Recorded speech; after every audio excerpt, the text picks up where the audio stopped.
মদিনার নবী বলেন, লা ইউমিনু আহাদুকুম হাত্তা আকুনা হাব্বা ইলাইহি মিন ওয়ালিদিহি ওয়া ওয়ালাদিহি ওয়ান নাসি আজমাইন।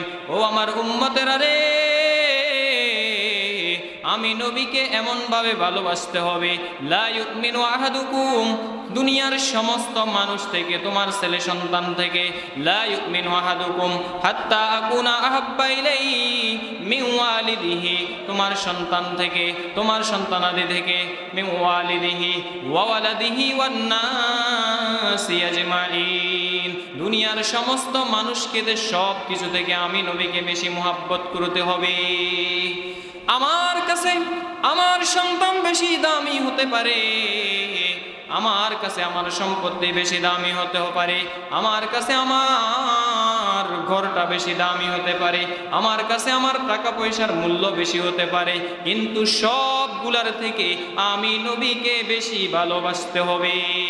যেই ব্যক্তি, যেই উম্মত নবীকে নিজের সন্তান থেকে, নিজের পিতামাতা থেকে, নিজের সব কিছু থেকে বেশি ভালোবাসবে, বেশি মুহাব্বত করবে, আল্লাহ রাব্বুল আলামিন বলে, ও বান্দা, তুমি যখন আমার হাবিবকে তোমার সব কিছু থেকে বেশি ভালোবাসবে, তখন আমি আল্লাহ তোমাকে ভালোবাসি। বলেন সুবহানাল্লাহ। এই জন্য বেশি ভালোবাসতে হবে নবীকে। কেমন ভালোবাসা, কেমন ভালোবাসা! আল্লাহু আকবার। আপনি আপনার সন্তানকে ভালোবাসেন, আপনি বাবা হিসাবে, এটা সন্তানের মহব্বত। স্ত্রীকে ভালোবাসেন, এটা আপনি স্বামী হিসাবে স্ত্রীর মহব্বত। স্ত্রী যদি বলে, ও আমার স্বামী, ও আমার প্রাণের স্বামী, তুমি প্রতিদিন আমাকে ভালোবাসো, প্রতিদিন আমাকে ভালোবাসো, কেমন ভালোবাসো আজকে একটু ট্রাই করে দেখবো। ও আমার প্রাণের স্বামী গো, আমার জন্য বাজার থেকে আজকে যখন বাজারে যাইবা, একটা ক্রিম নিয়ে আসবা, একটা সাবান নিয়ে আসবা। এরপরে আপনাকে যখন অর্ডারটা করা হলো, আপনি বাজার থেকে চলে আসলেন, কিন্তু ক্রিম আনলেন না, সাবান আনলেন না। এবার স্ত্রী বলতেছে, কই আমার সাবান, কই আমার ক্রিম, কই তোমাকে তো বলছিলাম তুমি নাকি আমাকে প্রতিদিন ভালোবাসো, কই ভালোবাসা? এখন যদি না দেন, আপনার স্ত্রী বলবে, তুমি আমাকে কেমন ভালোবাসো সেটা আমি ভালো করেই জানি। এরকম ভালোবাসলে হবে না। আপনি যদি তার কথা মতো সাবানও নিয়ে আসতেন, ক্রিমও নিয়ে আসতেন, তাহলে স্ত্রী খুশি হয়ে যেত, বলতো, দে হায় আমার স্বামী যে আমাকে প্রতিদিন বলে ভালোবাসি ভালোবাসি ভালোবাসি, আজকে তার প্রমাণ দিয়ে দিল, সে আমার কথাটা রক্ষা করলো, আমার জন্য ক্রিমও নিয়ে আসলো। আপনার ক্রিমটা পেয়ে সে সাথে সাথে খুশি হয়ে যাবে, আপনার সাবানটা পেয়ে সে সাথে সাথে খুশি হয়ে যাবে। আর যদি এগুলা না নেন, তাহলে আপনার কেমন ভালোবাসে সেটা তার জানা হয়ে যাবে। এই জন্য আজকে কিছু একদল আছে, ও নবী আমি তোমাকে ভালোবাসি, আমি তোমাকে ভালোবাসি, মোহাব্বত করি, মোহাব্বত করি, এটা মুখে বলে নাকি অন্তরে বলে? কি দিয়ে বলে বলেন? অন্তরে বলে নাকি মুখে বলে? মুখ দিয়ে বলে, ও নবী আমি তোমাকে ভালোবাসি, তোমাকে ভালোবাসি। সারাদিনও যদি বলেন, সারা রাতও যদি বলেন, ও নবী আমি তোমাকে ভালোবাসি, তোমাকে ভালোবাসি, মোহাব্বত করি, মোহাব্বত করি, এটাকে মোহাব্বত বলা হবে না, এটাকে ভালোবাসা বলা হবে না। যদি আপনি নবীকে ভালোবাসেন, ভালোবাসার এক নম্বর সত্য হলো নবীর সুন্নতকে মানা।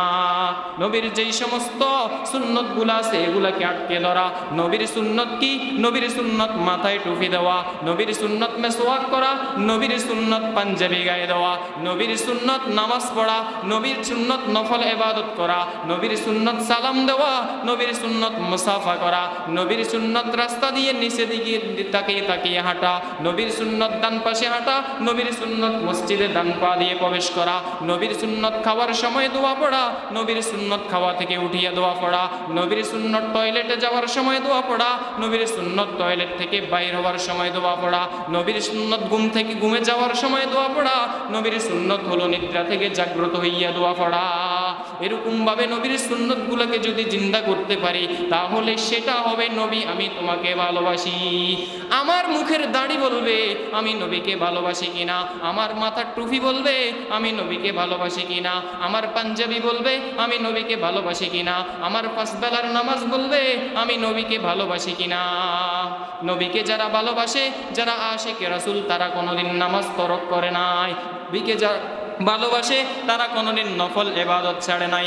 নবীকে যারা ভালোবাসে তারা কোনোদিন নবীর সুন্নতকে তরক করে নাই। হায় তুরক সুন্নতে মাহবুবে ইলাহি নবুয়ত ফে সাদাকত কি গওয়াহি। নবীর সুন্নতকে জিন্দা করতে হবে। সবাই বলেন আজকে থেকে নবীকে যত বেশি পারি তত ভালোবাসবো। সবাই বলেন ইনশাআল্লাহ। নবীকে আমরা ভালোবাসবো। আল্লাহু আকবার, আল্লাহু আকবার। নবীকে যদি ভালোবাসতে পারি তাহলে নবী বলেন মান আহাব্বা সুন্নতি, যেই ব্যক্তি আমার সুন্নতকে ভালোবাসবে, মুহাব্বত করবে, ওয়ামান আহাব্বানি কানা মাই ফিল জান্নাহ, সে আমি নবীর সাথে জান্নাতে থাকবে। বলেন সুবহানাল্লাহ। এই জন্য নবীকে যত পারি জীবন দিয়ে ভালোবাসবো। আজকে আমরা আমাদের যে ভালোবাসা, আমরা মুখ দিয়ে যদিও বলি নবী তোমাকে ভালোবাসি, যদি বলা হয় সুন্নত মাননে, কয় না মানি না। যদি বলা হয় টুপি রাখনে, কয় না রাখি না।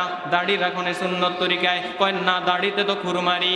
না ফাগড়ি হয় না দাড়ি হয় না টুপি, নিহি উনমে কুই সুন্নত নবী কি। নাই তার মাথায় ফাগড়ি, নাই মুখে দাড়ি, নাই তার নামাজ, মুখ দিয়ে দাবি করে আশিকে রাসূল। আছে কিনা নাই বলেন? আছে না? নাই মুখে দাড়ি, টুপি নাই, কিছু নাই, মুখ দিয়ে দাবি করে আশিকে রাসূল। তাকে কি আশিকে রাসূল বলা হবে? আশিকে রাসূল কারা? প্রকৃত আশিকে রাসূল হতে হলে কোনো দিন নামাজ ছাড়া যাবে না। আজকে থেকে ওয়াদা করে নেন, আল্লাহ তাআলা আমাদেরকে তৌফিক দান করলে 5 বেলার নামাজ ইচ্ছাকৃত কোনোদিন ছাড়বো না। বলেন ওয়াদা করেন, আল্লাহর সাথে ওয়াদা করেন, আজকে থেকে ইচ্ছাকৃতভাবে কোনোদিন নামাজ তরক করব না। এই নামাজ পড়লে আমার চেহারা সুন্দর করবে, নামাজ আমার আখিরাত সাজাবে, আমার দুনিয়া সাজাবে, আমার মুসিবত দূর করবে। একমাত্র নামাজ। আমাদের ভিতরে যেই সমস্ত ইবাদত বন্দিগুলো আছে সবচেয়ে গুরুত্বপূর্ণ ইবাদত আমল হলো কি বলেন? 5 বেলার নামাজ। এই নামাজ যেই ব্যক্তি ছাড়ে দেবে তার জন্য আল্লাহ তাআলা লানত করেছেন। আল্লাহু আকবার।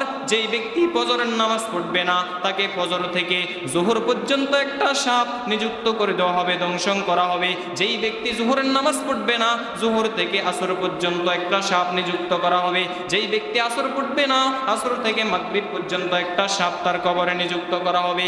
যেই ব্যক্তি মাগরিব পড়বে না মাগরিব থেকে এশা পর্যন্ত তার কবরে একটা সাপ কামড় দিতে থাকবে। যেই ব্যক্তি এশার নামাজ পড়বে না এশার থেকে ফজর পর্যন্ত এই সাপটা তাকে দংশন করতে থাকবে। ওই সাপটা এত লম্বা, আল্লাহু আকবার, 150,000 বছরের রাস্তা। আল্লাহু আকবার। এই সাপটা এত বড়, এত বড়, এত বড়। এই সাপটা এত শক্তিশালী, এটাকে 70,000 শিকল দিয়ে বন্দি করে রাখা হয়েছে। এই জন্য নামাজ ছাড়া যাবে না। আমার নামাজ পড়তে হবে, 5 বেলার নামাজ। বলেন ইনশাআল্লাহ কোনোদিন তরক করব না। আল্লাহ কাছে যদি নিয়ত করেন আল্লাহ অবশ্যই কবুল করবে। আল্লাহ তাআলা আমাদেরকে সবাইকে 5 বেলার নামাজ পড়ার তৌফিক দান করুক। রাসূলের ভালোবাসা, রাসূলের মুহাব্বত সবার অন্তরে পয়দা করে দেন। সবাই বলেন আমিন।